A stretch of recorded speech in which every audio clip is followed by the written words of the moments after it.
अस्सलामुअलैकुम स्टूडेंट्स, मैं हूं अबीबुर रहमान और आप देख रहे हैं क्वेटर टीवी। स्टूडेंट्स, आज केमिकल इक्विलिब्रियम के टॉपिक्स में हम पढ़ेंगे फैक्टर्स अफेक्टिंग इक्विलिब्रियम, यानी वो बातें जो असर डालती हैं इक्विलिब्रियम पर।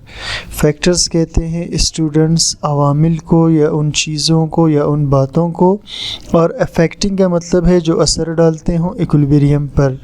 तो इसको समझने के लिए हम पढ़ते हैं ली शटलियर्स प्रिंसिपल। इसे स्टूडेंट्स ली शटलियर्स प्रिंसिपल भी कहते हैं और ली शटलियर्स प्रिंसिपल भी कहते हैं। ये प्रिंसिपल क्या कहता है? इट स्टेट्स दैट, ये प्रिंसिपल बताता है if a system in equilibrium is disturbed, कि अगर कोई सिस्टम इक्विलिब्रियम में हो और उसे डिस्टर्ब कर दिया जाए। अगर कोई सिस्टम इक्विलिब्रियम में हो, तवाज़ुन में हो, और उसके तवाज़ुन को डिस्टर्ब कर दिया जाए बाय सम चेंज, किसी भी तब्दीली के ज़रिए। इट स्टेट्स दैट, ये बताता है if a system in equilibrium is disturbed, अगर कोई सिस्टम तवाज़ुन में डिस्टर्ब कर दिया जाए बाय सम चेंज, किसी भी तब्दीली से। किसी भी तब्दीली का यहाँ मतलब होगा स्टूडेंट्स, यानी एक रिएक्शन इक्विलिब्रियम में चल रहा था और फिर उस रिएक्शन के या तो टेम्परेचर को बढ़ा दिया गया या उसकी कंसंट्रेशन मिकदार को बढ़ा दिया गया या कोई और चीज़ उसमें बढ़ा दी गई, तो कोई चीज़ चेंज कर दिया गया, तो इस रिएक्शन का इक्विलिब्रियम डिस्टर्ब हो जाएगा।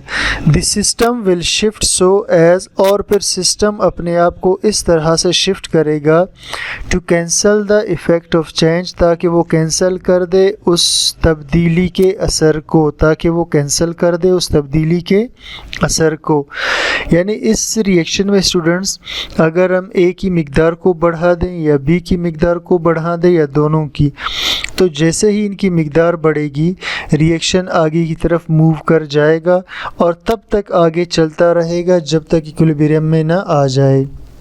इसी तरह स्टूडेंट्स अगर हम सी की मिकदार बढ़ा दें या डी की मिकदार बढ़ा दें या दोनों की मिकदार बढ़ा दें, तो इस केस में रिएक्शन पीछे जाना शुरू कर देगा ताकि अपने आप को दोबारा बैलेंस कर दे, और रिएक्शन पीछे की तरफ तब तक चलता रहेगा जब तक दोबारा बैलेंस नहीं होगा। तो इसे कहते हैं ली शटलियर्स प्रिंसिपल।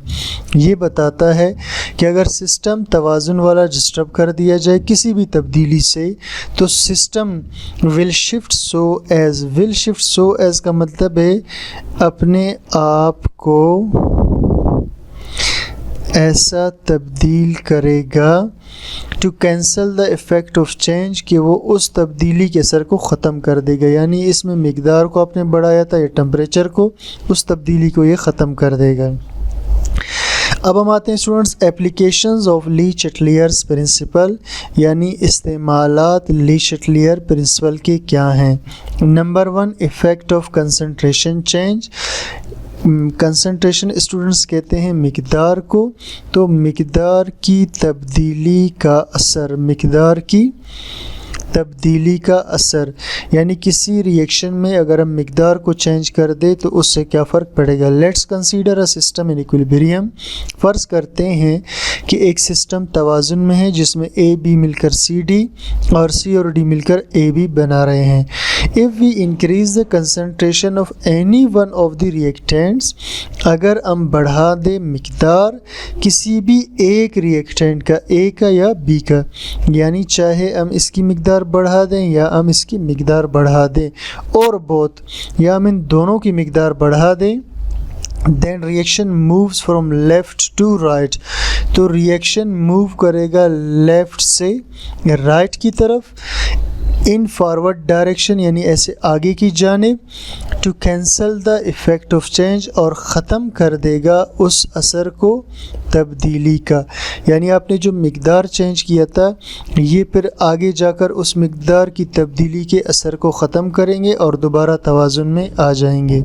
इसी तरह students if we increase the concentration of any one of the product C और डी, अगर हम बढ़ा दें मिकदार किसी भी एक प्रोडक्ट सी या या डी का, यानी इसकी मिकदार बढ़ा दें या इसकी, और बोथ या दोनों की मिकदार बढ़ा दें। Then reaction moves from right to left, तो रिएक्शन मूव करेगा राइट से लेफ़्ट की जानिब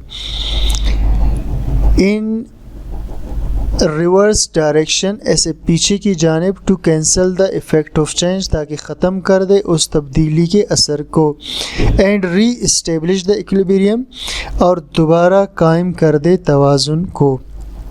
तीसरे केस में students, if we decrease the concentration of any one of the reactants A और बी, अगर हम मिकदार कम कर दे ए या बी का, यानी ये जो हमारे पास रिएक्टेंट और प्रोडक्ट है स्टूडेंट्स, ठीक, इसमें हम किसी भी एक के मिकदार को अगर कम कर दे, या इसकी मिकदार कम कर दे या इसकी, या दोनों की मिकदार कम कर दे, इफ़ वी डिक्रीज़ कंसनट्रेशन, अगर हम कम कर दें मिकदार of any one of the reactant, किसी भी एक रिएक्टेंट का और बोथ या दोनों का, then reaction moves from right to left, तो रिएक्शन मूव करेगा राइट से लेफ़्ट की तरफ, यानी रिएक्शन फिर इस तरफ आएगा। चूँकि यहाँ कमी हो चुकी है तो सी और डी पीछे आकर इस कमी को पूरा करेंगे। Then reaction moves from right to left in reverse direction, तो रिएक्शन पीछे की जानिब आएगा, to cancel the effect of change, और ख़त्म कर देगा उस तब्दीली के असर को, and re establish the equilibrium, और इक्विलिब्रियम को दोबारा कायम कर देगा। चौथा case students, if we decrease the concentration of any one of the products, अगर हम कम कर दें मिकदार किसी भी एक प्रोडक्ट सी और डी का या दोनों का, यानी इसकी मिकदार कम कर दे, इसकी कर दे या दोनों का, तब क्या होगा, then reaction moves from left to right in forward direction, तो रिएक्शन मूव करेगा लेफ़्ट से राइट फॉरवर्ड डायरेक्शन में, यानी रिएक्शन अब यहाँ से जाएगा इस तरफ, सी और डी ज़्यादा बनेंगे। और क्यों जाएगा, to cancel the effect of change, ताकि ख़त्म कर दे असर को उस तब्दीली के, and re establish the equilibrium, और दोबारा कायम कर दे इक्विलिब्रियम को। अब स्टूडेंट्स हम एक एग्जांपल लेते हैं कि नाइट्रोजन जब हाइड्रोजन के साथ मिलकर अमोनिया बनाता है और अमोनिया दोबारा टूटकर हाइड्रोजन और नाइट्रोजन बनाता है, ये रिएक्शन इस वक्त इक्विलिब्रियम में है। अब इफ़ कंसंट्रेशन, अगर मिकदार ऑफ नाइट्रोजन और हाइड्रोजन और बोथ इज़ इंक्रीज, अगर हम नाइट्रोजन या हाइड्रोजन या दोनों की मिकदार बढ़ा दें, यानी इसकी मिकदार बढ़ा दें या इसकी बढ़ा दें या दोनों की बढ़ा दें, देन रिएक्शन मूव्स फॉरवर्ड, तो रिएक्शन जाएगा आगे, and more ammonia is formed, और ज़्यादा से ज़्यादा अमोनिया बनेगा। ठीक है, ज़्यादा से ज़्यादा क्या बनेगा स्टूडेंट्स, अमोनिया बनेगा। इफ़ कंसनट्रेशन ऑफ नाइट्रोजन और हाइड्रोजन और बोथ इज़ डिक्रीज्ड, लेकिन अगर हम बढ़ाने के बजाय इसकी कंसनट्रेशन कम कर दें, या हाइड्रोजन की कम कर दें या दोनों की कम कर दें, then reaction moves in reverse direction, तो रिएक्शन जाएगा अब पीछे की जानिब, यानी इस तरफ आएगा, एंड अमोनिया इज़ डीकम्पोज्ड, और अमोनिया टूट कर टू फॉर्म नाइट्रोजन हाइड्रोजन बनाएगा नाइट्रोजन हाइड्रोजन, यानी अब अमोनिया टूटेगा और नाइट्रोजन और हाइड्रोजन को प्रोड्यूस करेगा। तो स्टूडेंट्स ये पहला ली शटलियर का पहला एप्लीकेशन था कि अगर हम किसी भी रिएक्टेंट या प्रोडक्ट की मिकदार को बढ़ाते या कम करते हैं तो इससे रिएक्शन पे क्या फ़र्क पड़ेगा।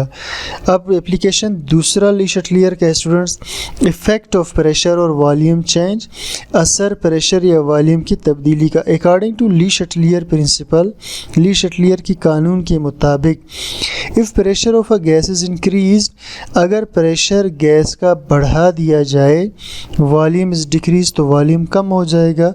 क्या मतलब हुआ स्टूडेंट्स, यहाँ देखिए आप मिसाल के तौर पर एक बर्तन में स्टूडेंट्स एक गैस मौजूद है, ठीक, ये एक गैस मौजूद है एक बर्तन में, इस वक्त ये इसका वॉल्यूम है, ये इसका प्रेशर है। अब दूसरे केस में स्टूडेंट्स अगर हम क्या करते हैं, इस बर्तन में गैस के प्रेशर को बढ़ा देते हैं, गैस के प्रेशर को क्या कर देते हैं, 1 से 2 कर देते हैं, तो आप देख सकते हैं कि गैस का वॉल्यूम क्या हो जाएगा, कम हो जाएगा। यहाँ वॉल्यूम कम हो गया और यहाँ वॉल्यूम ज़्यादा था। तो यही बात यहाँ पर वो कह रहा है, if pressure of a gas is increased, अगर आप किसी गैस के प्रेशर को बढ़ा दें, यानी प्रेशर को आप उसके बढ़ा देंगे, वॉल्यूम इज़ डिक्रीज्ड, तो उसका वॉल्यूम क्या हो जाएगा, कम हो जाएगा। इन इक्विलिब्रियम मिक्सचर इक्विलिब्रियम में then reaction shifts in the direction, तो रिएक्शन शिफ्ट हो जाएगा ऐसे रुख पर, यानी चला जाएगा ऐसे रुख पर, टू फॉर्म मोर प्रोडक्ट, और ज़्यादा प्रोडक्ट बनाएगा। यानी आप क्या करेंगे स्टूडेंट्स, मैं आपको एक और मिसाल देकर समझाऊं। देखिए, अगर एक बर्तन में नाइट्रोजन हो और उसके साथ हाइड्रोजन हो, तो जब आप इस बर्तन के स्टूडेंट्स प्रेशर को बढ़ा देंगे, इसके प्रेशर को बढ़ाएंगे, तो नाइट्रोजन और हाइड्रोजन करीब आ जाएंगे। करीब आने के बाद ये ज़्यादा मिलेंगे और ज़्यादा से ज़्यादा प्रोडक्ट यानी अमोनिया को बनाएंगे। तो यहाँ पर यही कह रहे हैं स्टूडेंट्स, देखिए, according to Lee Chatelier principal, ली शटलियर के मुताबिक if pressure of gas is increased, अगर प्रेशर बढ़ा दिया जाए, जैसा इस केस में मैंने आपको बताया, यानी वॉल्यूम को कम कर दिया जाए इन इक्विलिब्रियम मिक्सचर इक्विलिब्रियम में, then reaction shifts in the direction, तो रिएक्शन शिफ्ट हो जाएगा ऐसे रुख पर, टू फॉर्म मोर प्रोडक्ट, और ज़्यादा से ज़्यादा क्या बनाएगा, प्रोडक्ट। अब second case students, if pressure of an equilibrium mixture of a gas is decreased, अगर प्रेशर किसी इक्विलिब्रियम मिक्सचर का, किसी गैस का कम कर दिया जाए, यानी इसको आप उल्टा कर दें स्टूडेंट्स, इस प्रेशर को जब आप ऊपर की तरफ लेकर कम कर देंगे तो वॉल्यूम दोबारा इसका बढ़ जाएगा। इस उल्टा आप इसको समझें। अगर प्रेशर किसी गैस का इक्विलिब्रियम मिक्सचर में कम कर दिया जाए, यानी वॉल्यूम बढ़ा दें, reactant shift to form more reactant, तो रिएक्शन शिफ्ट हो जाएगा और ज़्यादा रिएक्टेंट्स बनेंगे। इसका मतलब ये हुआ स्टूडेंट्स, यहाँ आपने प्रेशर बढ़ाया था, नाइट्रोजन हाइड्रोजन करीब आए, करीब आने पर वो ज़्यादा मिले और उन्होंने ज़्यादा प्रोडक्ट बना दिया। अब अगर आप इस वॉल्यूम को दोबारा बढ़ाएंगे इस केस की तरह, तो नाइट्रोजन हाइड्रोजन दोबारा दूर चले जाएंगे। ठीक, दूर जाते हुए, यानी नाइट्रोजन और हाइड्रोजन जब दूर जाना चाहेंगे, तो नाइट्रोजन और हाइड्रोजन तो अमोनिया की शक्ल में जुड़े हुए हैं, और जब ये दूर जाना चाहेंगे तो आपस में एक दूसरे से टूटकर अलग अलग हो जाएंगे। ठीक, तो इस तरह से वापस रिएक्टेंट्स बनना शुरू हो जाएंगे।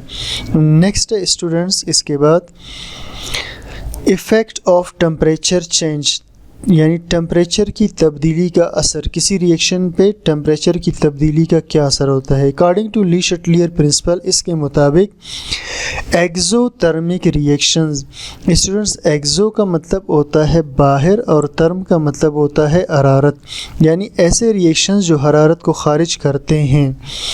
तो ली शटलियर कहता है exothermic reactions favour, exothermic reactions पसंद करते हैं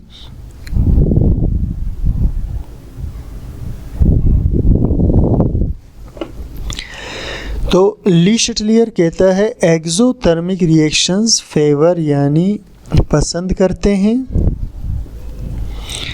डिक्रीज़ इन टेम्परेचर, कमी को टेम्परेचर में, यानी एक्सोथर्मिक रिएक्शंस का टेम्परेचर जितना कम होगा वो उतने ही अच्छे रिएक्शन करेंगे। And endothermic reactions favour increase in temperature, और एंडोथर्मिक रिएक्शंस, एंडो का मतलब होता है अंदर, थर्म का मतलब है हरारत, यानी ऐसे रिएक्शन जिनको हरारत चाहिए वो हरारत जज्ब करके ही रिएक्शन करते हैं। और एंडोथर्मिक रिएक्शंस फेवर पसंद करते हैं इंक्रीज़ इन टेम्परेचर, टेम्परेचर में बढ़ाने को।